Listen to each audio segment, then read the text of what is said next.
Right. We'll start. I think most of you all, well, I'm expecting more on the undergrad. So now I think many are expert already, postgrad and so on. So this is just my, what do you call it? My journey through the lung disease classification. All right, for the disease classification. So all this while, I started with my husband, who is an applied statistician. So we use statistical method. Then when after a while, when the machine learning comes up, they repackage everything, because to suit for those people who doesn't like statistics, so they just say, okay, now we repackage, we call it machine learning. But actually, basically, it's all because it's echo. It's okay. All right. So they call repackage. Basically, it's all majority of its statistics. All right. So synopsis of my talk. So this machine learning techniques is the current state of art in detection, recognition, and classification problems. So lung disease classification is difficult to diagnose due to its similarity in signs and symptoms. So basically, coughing, right? All right. So if you cough for long, over more than 2 weeks actually, so then you should start worry. Then just go and see the doctor. All right. But then there is a lot of coughing. Pneumonia, you also cough. TB also coughing. All right. Sometimes you smoke or CPD, bronchitis, everything also coughing. Right. Right. So it's difficult for the doctors to diagnose. Unless you, what I'm saying is the first diagnosis level will be the medical practitioner, the outpatient department, right? Right? Then once they diagnose you, they streamline you, right? Or then they will ask you to go to the expert and to the so machine learning techniques show some promising results where it can be the algorithm in the computer-aided diagnosis and able to aid the medical practitioner in making the diagnosis. Alright, so since this is school, so I have 2 hours to use. So my first will be the introduction. My first half of the talk is to introduce you to the machine learning, but I'm sure everyone knows, but just bear with me. And then my second half of the talk will show you some examples of what I'm doing. Alright? So later, the organizer asked me to give some tests. Normally, I do not like to give tests, but I like to give assignment. All right? So bear with me. All right? So in this section, the outcome, learning outcome, we learn about what machine learning is, and in particular, how it differs from the general programming. We learn a specific machine learning model, linear regression, and see how the model can be learned using the gradient descent. Gradient descent is also how neural networks are trained, and in many ways, our linear regression model can be looked at as a very simple neural network. We also learn about the different types of problem in machine learning, supervised and unsupervised, and talk about the core concepts such as overfitting and regularization. This section ends with a beautiful visual recap of the machine learning. So we'll view the examples. All right. So what is machine learning? Okay, I'm sure you all know about this database, the popular database. This one. And this is the MHIS handwritten database. I think they have millions of handwriting. Alright, so to show, to do the classification, and then if you find this word, this character, so is this a 0 or a 6? How many says here is 0 and how many says a 6? Is this a 0 or a 6? Alright, yes? 6. Why? Alright, it really depends on how your handwriting is, right? So if you write this way as your 0, then it's a 0, right? Alright, or if you write this way as a 6, then it's a 6. But normally in electrical engineering, so normally we are trained to write 7 like this, right? And then the 2 and the Z, so there must have some difference. And then also the 0, normally you put like a strike through in the middle, right? So it depends on how you are being trained. right? If you are in architecture, they will train you to write the architecture way. All right? Okay. So it is quite complicated to compile a list of heuristics, rules, and guesses that accurately classify the handwritten digits. So the one is machine learning definition. And the field itself, ML, is a study of which harness the principles of computer science and statistics to create statistical models. So these models are generally used to do two things. First is the prediction, and make predictions about the future based on the data about the past. Based on data about the past, then inference discover patterns in data. So the difference between ML and AI, now when I first started, AI is a little bit going to be almost obsolete. Alright, then you come the CNN, so AI alive again.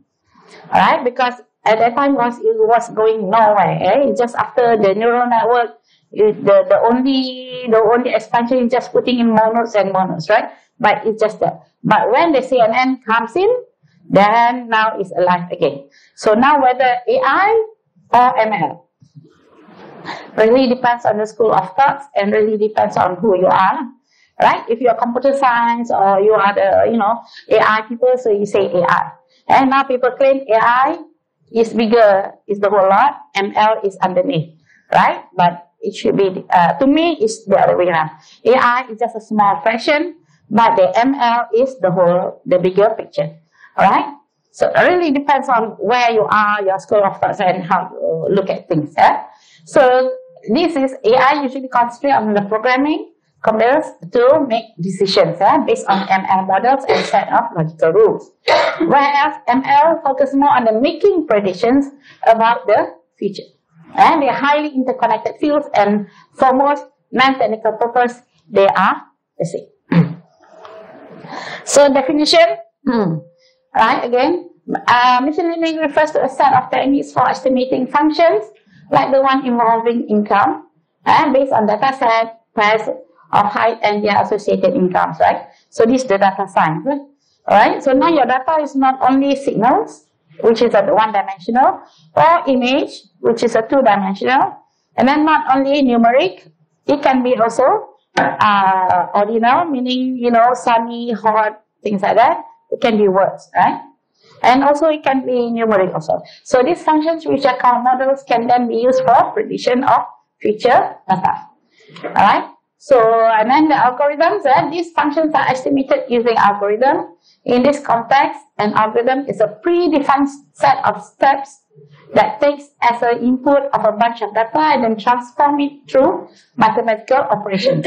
You can think of an algorithm like a recipe. First do this, then do that, then do this, and so on. Alright? So algorithm is not just one equation, it's a step. Alright? First you do what, then after that, from that output, you do something else, and then from that, another output, you become input to another things. Right? So these are the steps. So that's what we call algorithm. Then machine learning of all types is models and algorithm as building blocks to make prediction and inferences about the world. Right? So therefore, what we have is the learning equals to representation plus evaluation and optimization. Right? So we go one by one. So these are the components of the machine learning. So where we have three: representation, evaluation, and optimization. Meaning that it will not be a machine learning if it doesn't do all these three. Okay? Right? So what is a representation? Well, representation is actually a classifier. As choosing a representation of a learner is tantamount to choosing the set of classifiers that can be possibly learned. Right? This set is called hypothesis space. Right? For example, in the linear regression, the representation of our model is a linear function. Regardless of what weights W we choose, our model will be a linear function. Alright? So the key consideration here is the scenario you are trying to capture well represented by the model function, or is it overly restrictive? Or is it overly flexible? For example, if the data has a quadratic trend, but we are trying to fit a linear function to it, so we are being overly restrictive. Next is the evaluation. So evaluation meaning that you have to distinguish whether from the good classifiers and from the bad ones. Right? For example, in the case of least square linear regression, the cost function was mean squared error cost function. Then key consideration here is, does your cost function capture the relative importance of different kinds of mistakes?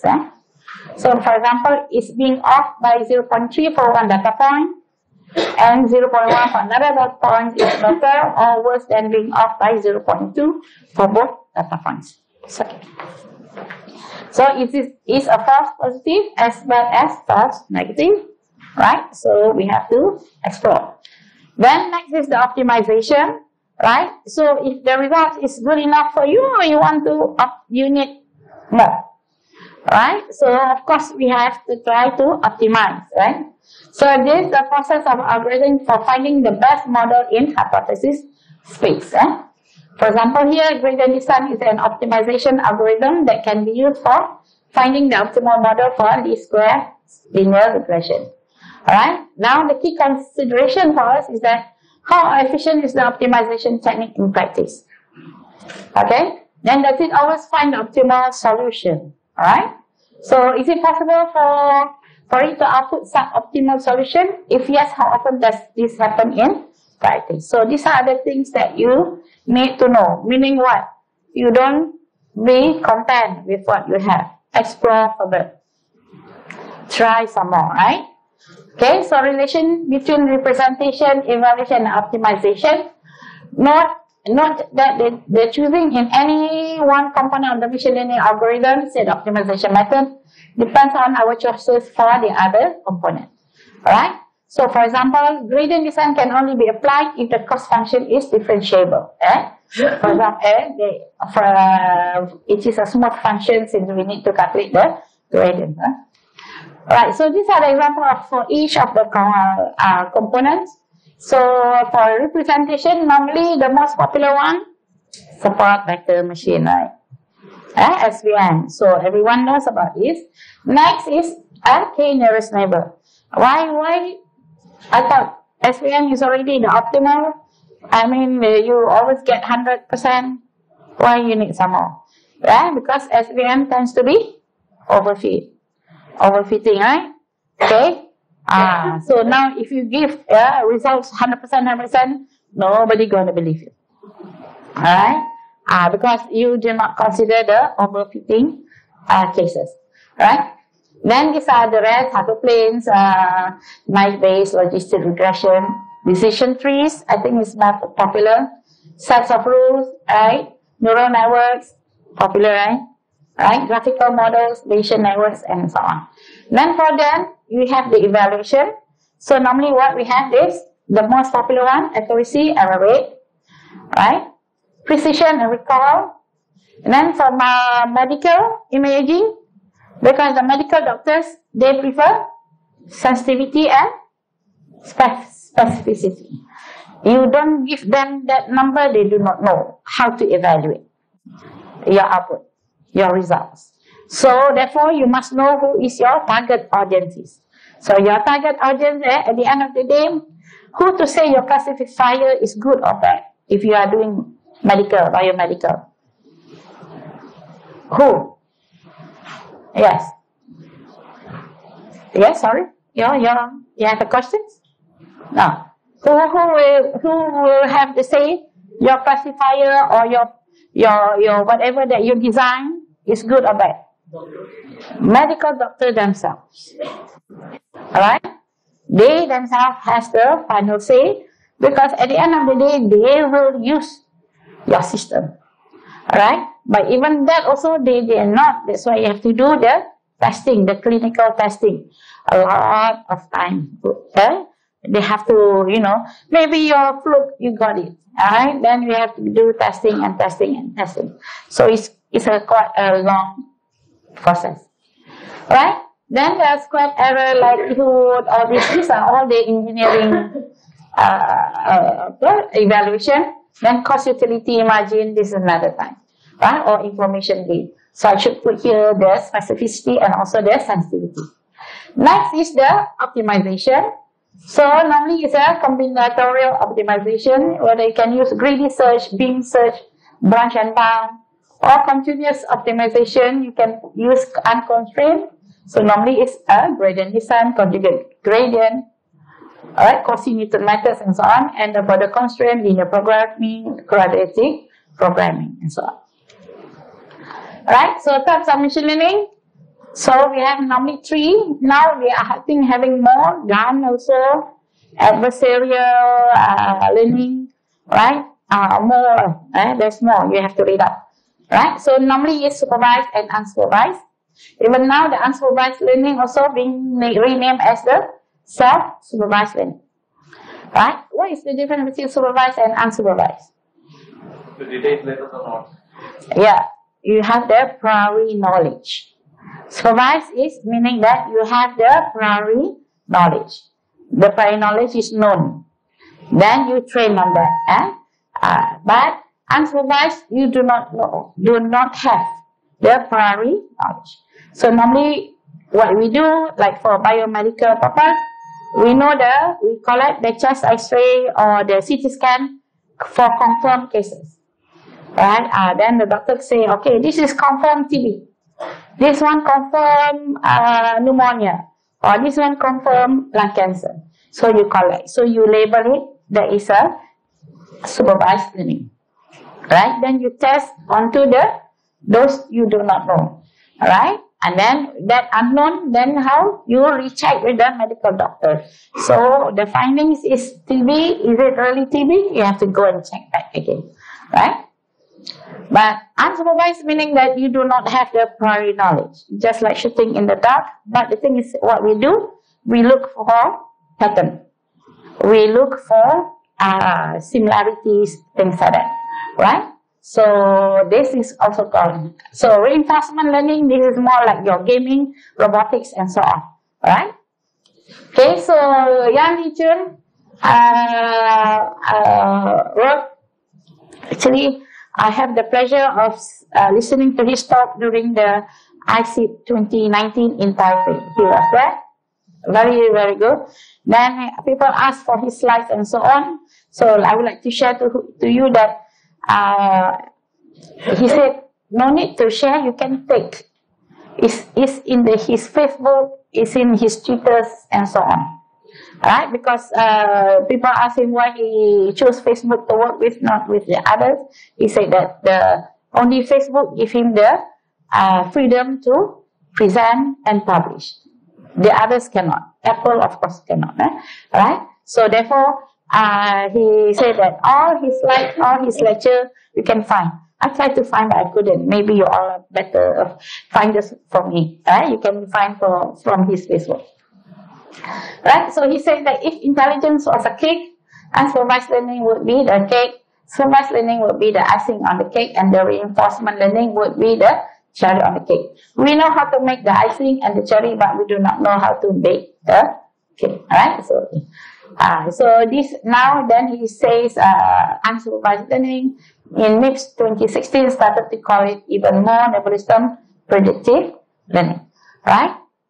So the ability of the machine to model the environment to predict the possible futures and to understand how the world works by observing and acting in it. But if you notice now, Google, Facebook all has this scenario, right? I meet user, suddenly you being tagged, or your face there in this picture, right? Then you want to tag yourself, or is this correct or not? And they will ask you, right? Okay, so roughly what is supervised learning? With the supervised learning, we have a set of features of input, and this and our model will predict a target or output variable to capture the image. In other words, our model learns a function that maps input into desired output. Features are independent variables and targets are dependent variables. And then under this, so normally we have the supervised learning problem.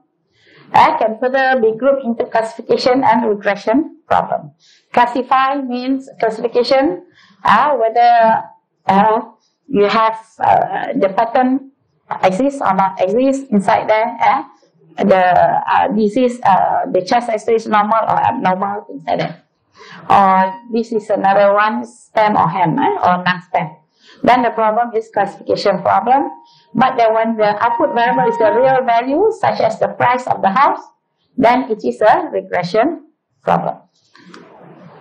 So unsupervised learning, in unsupervised learning, we have input data X but no output variable Y.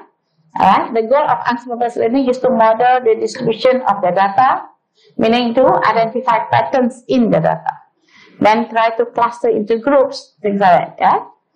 Right? So normally we use the clustering and the association problems, and normally you start with clustering. Then after that, you do scatter plot, or you do this, you do that, yeah? Right? So unsupervised learning problem can be further grouped into clustering and association problem. When we want to discover inherent groupings in the input data, is known as the clustering problem. When we want to discover rules that describe portions of the input data, it is known as the association problem. So for example, for the clustering, given a list of customer information about them, discover groups of similar users. This knowledge can be used for targeted marketing. So the anomaly detection, given measurement from sensors in manufacturing facility, identify anomalies. There is something is wrong, even from the sound of the machine, things like that. And then association, discover pattern in data such as whenever it rains, people tend to stay indoors. Alright, so when it is hot, people buy more ice cream, or vice versa. Alright, things like that. Okay, next is the reinforced learning. So in the above two problems categories, the input is given to us. In the reinforcement learning, the key difference is that the input itself depends on the action we take. For example, in robotics, we might start in a situation where the robot does not know anything about the surrounding it is in. When it does certain action, it finds out more about the world, but the world is dependent on whether it chooses to move forward or turn right. Right? So now there is supposed to make robot to do the difficult job or danger job for you. But now, if this is true, then it wouldn't know. Alright? So meaning that it will really, I think there is one video showing that at the edge of the table, the robot refused to take any more steps because they know that it will fall down. Yeah? So the robot is known as an agent and is somewhat environment. At each step, it can take some action and it might receive some reward. Alright, so this is an example of learning, reinforcement learning, which is like robot in a maze, or training AI for complex games such as Civilization or Dota. Right, but we also have like semi-supervised learning. For example, the image classification problem, where given a number of images and the object present in those images are training data. However, we may have a strategy for using the large amount of images available on the web. Meaning that semi-supervised, meaning you only have half or a little bit of your data that is labeled and the rest is not. Right? So this is, we have some data is labeled and the rest is not labeled. So this is semi-supervised. Then we have another one is the transfer learning. So normally like transfer learning is mainly used now during the deep learning. Alright, if you use AlexNet, ImageNet, ResNet, whatever, right? All those deep learning architecture because they already built to do certain tasks, right? Then you want to test whether if it works also for you to recognize something else, right? So therefore, but then how you have to start everything from zero, right? Build your own, or you can start from what they have, but they are network already trained for their problem, right? So what you do transfer learning, meaning the output after the features are being created, the classification part you don't take because theirs will be for them, for their problem. So you create your own classification, but the output from that, right? So 496 features or 5,000 features, then you do your own classification for your problem. Okay, so that's what we call it, transfer learning, right? Alright, so performance of a classifier. So there is a few. right? So classifier performance is statistical hypothesis testing, criterion functions, completion matrix, characteristic, receiver operation curve, ROC. Alright, so for medical, we have to use this also, yeah? All the medical, because we have to satisfy our target user, which is the medical doctor, because they understand ROC. They understand specificity and sensitivity. If you talk to them, you want to sell them your system, then they will say, okay, what's the specificity, what is the sensitivity? Right? Then, because you have to translate to their needs. Alright, so classifier experimental evaluation. Alright, so normally we have to test. Since both supervised and unsupervised, you don't train on the whole lot and then you test on the whole lot. Of course, you get 100%. Right? Because you already trained. Alright, and then later you say, oh, I take another 10 from that. But that 10 is is a part of your train. So of course also you will get 100%. So you cannot cheat, that's cheating. Alright, but the thing is you must separate your data. Alright, so you separate your data, meaning you have let's say 30%, you leave out, make it for testing, then 70% for training. Alright, but then there is a few other ways to do this. Alright, so then because we have to make sure that because a learner classifier has to be tested on different test sets experimentally. Classifier performs on different data in the run mode that which is self-learned.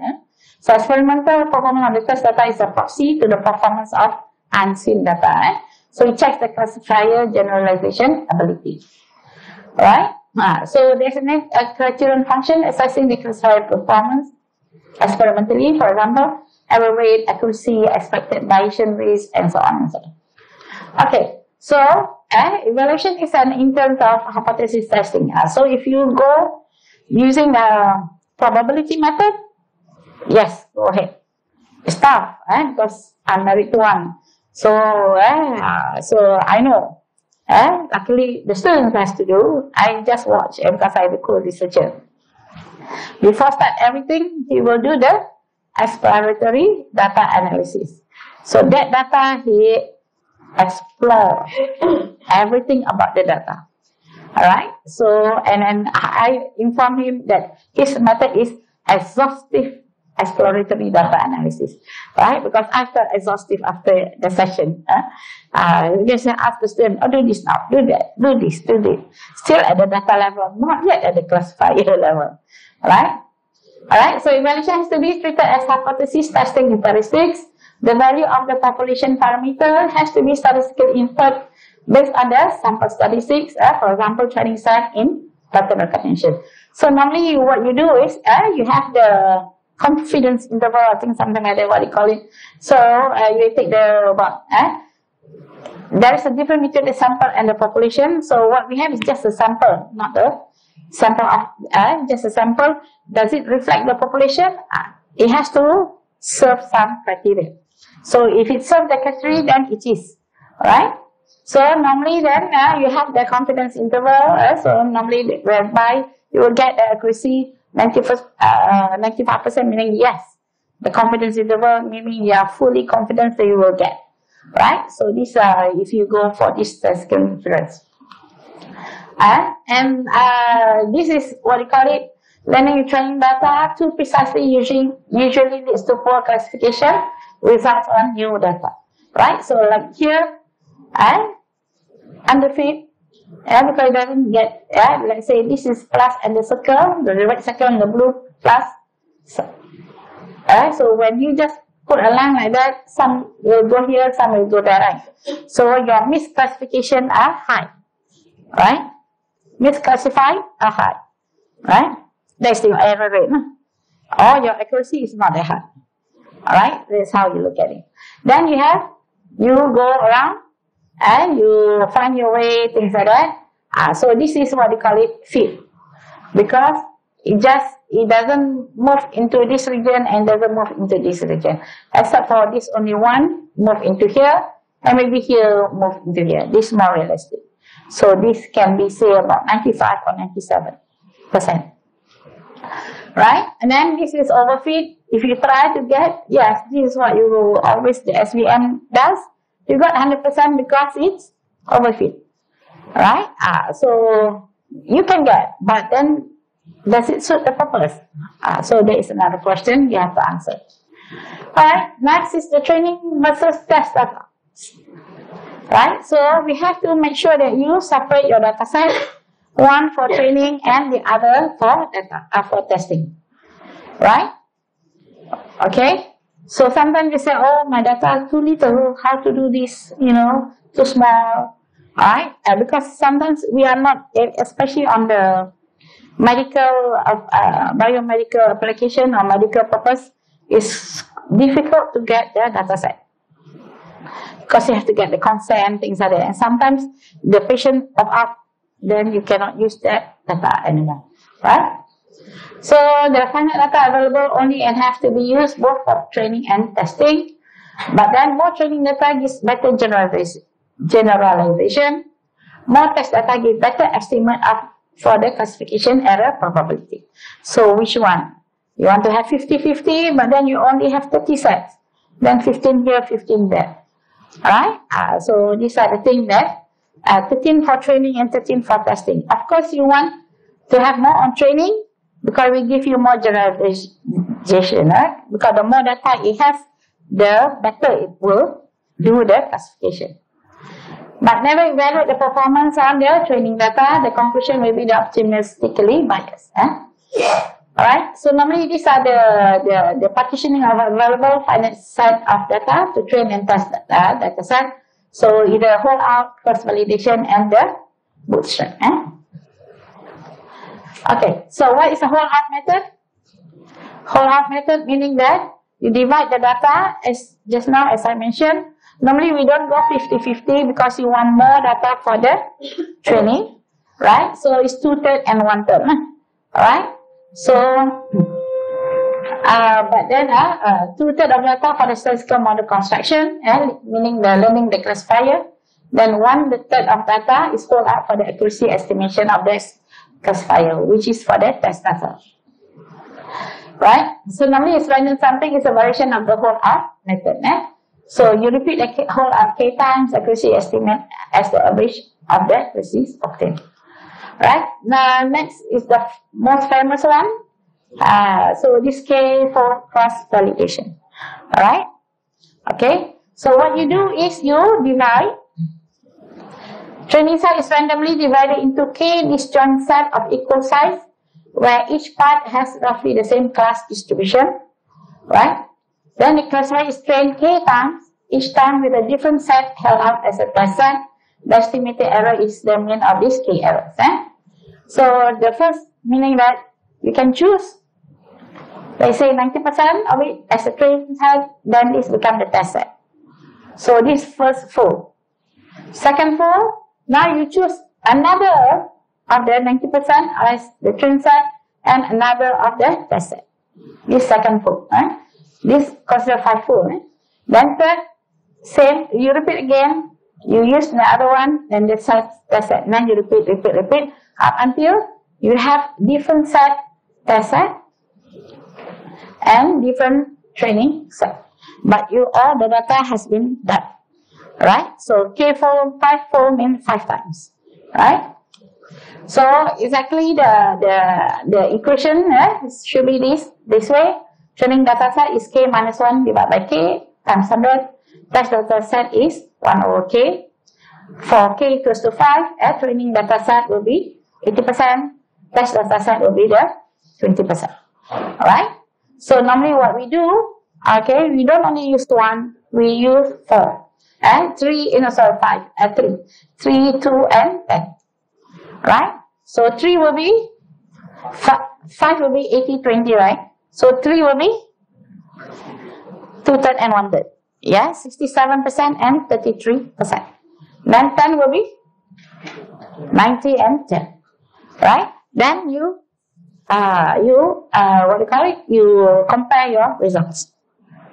So if your results is basically almost the same, Either you use, sometimes you give this good, sometimes, it's about the same, plus or minus a few, meaning that you have achieved. Alright? Okay? So next is the link one out method. So this is another way before the K4 cross validation comes in.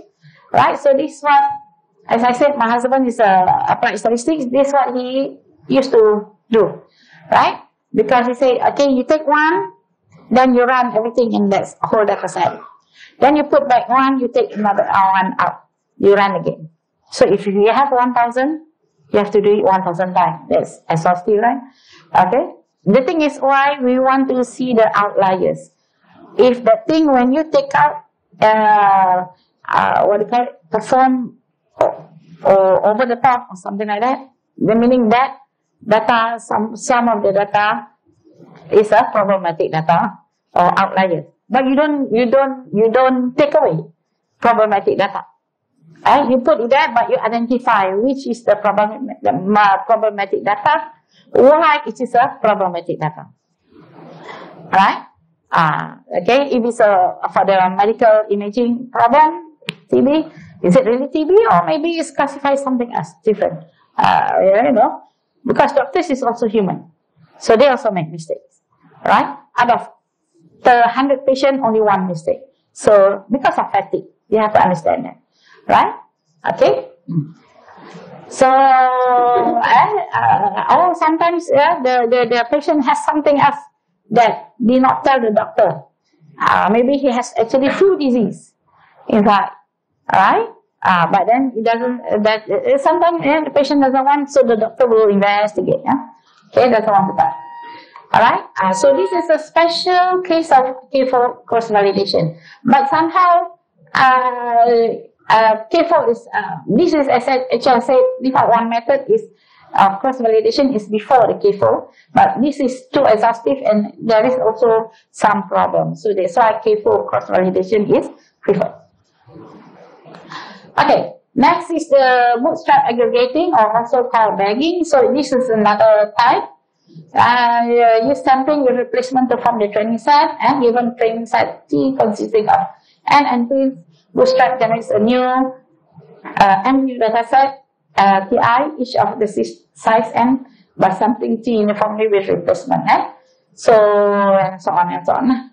So, I think I'm running out of time, I better quick. So next is the criterion function to assess classifier performance. So we have the accuracy, error rate, then we have the accuracy, or is a 1 minus error rate, and so on. So, but somehow some people say accuracy is not enough, and normally we do 5 things. Assume equal cost for misclassification, primary accuracy, and then assume relatively uniform class distribution. Alright, next is we have a confusion matrix. So some of you knows about it. This is only for 2 class. And also can be for several classes, but majority for 2 class. So that's why we have this accuracy, true positive rate, or recall or sensitivity. They are not the same, same thing, meaning the same. Then we have the specificity, true negative rate. Then we have the precision, predictive positive value. Then false positive rate, false alarm, and a false negative rate. Alright, so this is the true negative, or correct rejection. This is false positive, and then we have false negative, or another type, they call it type 2 error, type 1M. Alright, okay, then this is the true positive. Next we have the ROC, receiver operation characteristics. So it's a curve between the true positive rate and the false positive rate. Alright. So what you want is, you want it to be as close as this point, this corner point, as close as the 100, right? But if you achieve 100, then it's 1, right? But normally you do not achieve. But this is good comparison, plotting for comparison, comparing different classifiers, right? Okay, lastly, examples. So this is what I use. I ask my student, it's just assignment in my class, right? So chest X-ray image classification on common thorax disease using JLCM and AlexNet the features. So this not a project, just a class assignment. So normally we take about from this. This is a public database, free. They have thousands of chest X-rays, but I said okay, don't because it's class assignment. So just download the most. Within that one semester, she managed to download 10,000. All right. Then this is what she plotting. For those have a record, meaning there's a label. So no finding is the highest. So there's 57% no finding. The multi-label, these are type of disease and so on and so on. All right. So total 10,000. See how, because see, like hernia, there's only 14. As what do you call it? This is a very unbalanced data set. Right? See how your is fired. So the flow chart of the methodology, so input data 10,000. So first do the feature extraction. Then after that do the data pre-processing, which is the feature ranking. Meaning that sometimes you have a lot. You want to choose which is the best features. Right? Then classification of data, improving the classification result using assemble methods and final result. This is another method. Right, so now for this assignment, she chose two. So one is using the JLCM. So for her assignment, she produced 15 features. And then another one is to use the transfer learning concept. So she used AlexNet to produce about 496 dimensional features for each images. So this is what her result is. Then she used bugging method, meaning she optimized. For single class JLCM. Why single class? Meaning that she get rid of the no labels. If she put in the no labels, she will got almost 100% at the no labels and the rest are all zeros. Why? The imbalance of data set. Alright? Of course, you cannot get hernia, there's only 14. So you cannot even get, cannot even identify because it's too small. Out of 10,000, only 14 out of 10,000. So that's what I call the imbalance. So for that, I said, okay, you take away the no labels, then you do the rest. So this is what she received, she obtained. So at least got some, not so good, but at least got some. Alright, so here, now this one is comparing using KNN plus file for single class using the AlexNet features. As I said, the output of the AlexNet is about so many features. Then she do. So you can see that results for here, some are better, some are worse. Yeah, like pneumothorax, this is worse, right? And so on and so on. Alright?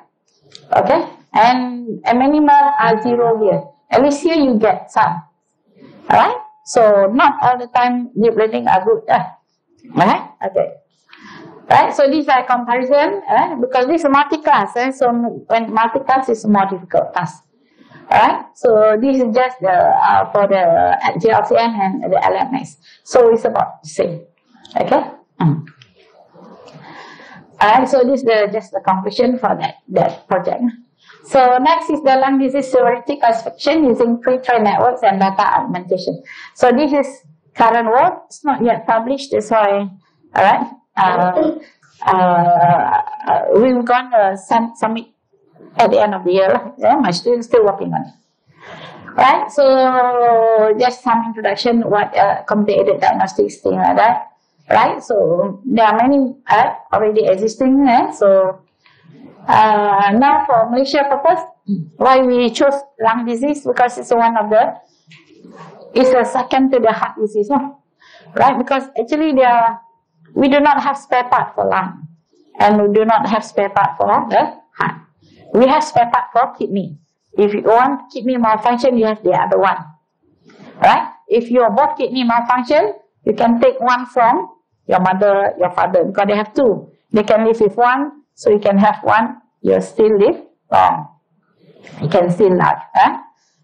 So, but heart and lung, it's not easy to have this lung transplant, heart transplant. People say it's easy. But then the thing is, somebody has to die first, right? For you to get. That's why in Malaysia, organ donors, only you can get it from the close family. Right? Because we do not want this, what do you call it, the organ, what do you call it? No, yeah. Coaching. Yeah, poaching, the things like that. Black market. Black market, things like that. Okay. So that's why. And then plus, we want to make sure that, because to get the donors, make sure the person who give the donors must be, what do you call it, disease free. Right? Disease free, meaning he has no disease at all. If not, you will be infected, right? Okay? So that's why in Malaysia, it's quite hard. Alright? To get the lung transplant or heart transplant is quite hard. Plus, the donors are not available easily. Alright? We do have some movement of that, the organ donor movement, but not that successful. Alright? So anyway, for this work is on the interstitial lung disease. It's a wide group of disorders of common features, clinical and radiologic. And why we work interested in this? Because the doctor interested, right? Because he says that interstitial lung disease normally occur when at the minors. But Malaysian, we do not have mine, so no. But sometimes people working in the asbestos factory or the spraying factory, they do not cover properly, things like that. Alright, because this is reversible type of disease. There is no cure. Once you hit, because it makes your affect your alveoli, and then it will harden. Once hardened, it will burst. So there is the function of the lung is to convert oxygen gas into oxygen liquid to go into your bloodstream, right? And then to get from the carbon dioxide liquid from the blood, convert to the carbon dioxide gas. For you to exhale, move out, right? So that is the purpose of the lung, right? So when that purpose is the membrane, that function is gone, hardened, things like that. So you can breathe, but the thing is, the oxygen is not transferred to your bloodstream, right? So it's a reversible, right? This is irreversible, cannot be reversed. There is no cure for it. Right? They can only make it once you being affected, can make it stagnant or slow down. The effect is slow down. So I have seen some of the images. It's quite hard. Right? So therefore the main purpose why we do this in the first place is the doctor say need help in to determine whether the person need to have lung transplant or not, because he's the lung transplant expert, so decision is in his hand. Alright? Okay. Alright, so the manual diagnostic constraint on the ability of the medical professions, long work hours, and because now medical imaging, so many, MRI produce, from your top to toe, you can produce every slices of your image at 1 mm. You can find any disease spot, right? But who gonna find for you? The radiologist will have to look at all the slices, alright? So who gonna find? So therefore, the thing is, doctors are also human, so they tend to fatigue and so on.